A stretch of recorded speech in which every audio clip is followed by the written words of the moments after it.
அனைவருக்கும் வணக்கம். இன்னைக்கு நம்ம வந்து சூப்பரான ஹோட்டல் ஸ்டைல வெஜிடபிள் குருமா எப்படி செய்யலாம் வாங்க பார்க்கலாம். ஃபர்ஸ்ட் அதுக்கு தேவையான பேஸ்ட் நம்ம ரெடி பண்ணிக்கலாம், வாங்க பார்க்கலாம். இப்போ வந்து ஒரு மிக்சி ஜார் எடுத்துக்கோங்க. அதில் வந்து 1/4 மூடி தேங்காய் ஆட் பண்ணிக்கோங்க. அடுத்தது 3 முந்திரி ஆட் பண்ணிக்கோங்க. ஏன் நம்ம முந்திரி ஆட் பண்ணுறோம்னா அப்போதான் குருமா வந்து திக்னஸாக இருக்கும், நல்லா க்ரீமாகவும் இருக்கும், நல்லா டேஸ்டாகவும் இருக்கும். ஸோ அதனால நல்லா ஒரு 3 முந்திரி ஆட் பண்ணிக்கலாம்.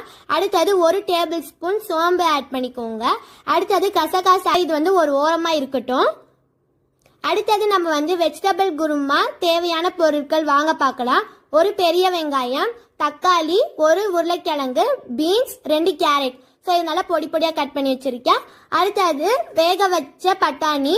நாங்கள் வந்து ஊற வச்சு வேக வச்ச பட்டாணி தான் நான் இன்னைக்கு வந்து எடுத்திருக்கேன். அப்படி உங்ககிட்ட இல்லைன்னா நீங்கள் வந்து கடையில் வந்து ஃப்ரெஷ்ஷான பட்டாணி கூட நீங்கள் வந்து யூஸ் பண்ணலாம். அதுவும் நல்லா குருமா டேஸ்ட்டாகவும் இருக்கும். ஸோ நாங்கள் இன்னைக்கு வந்து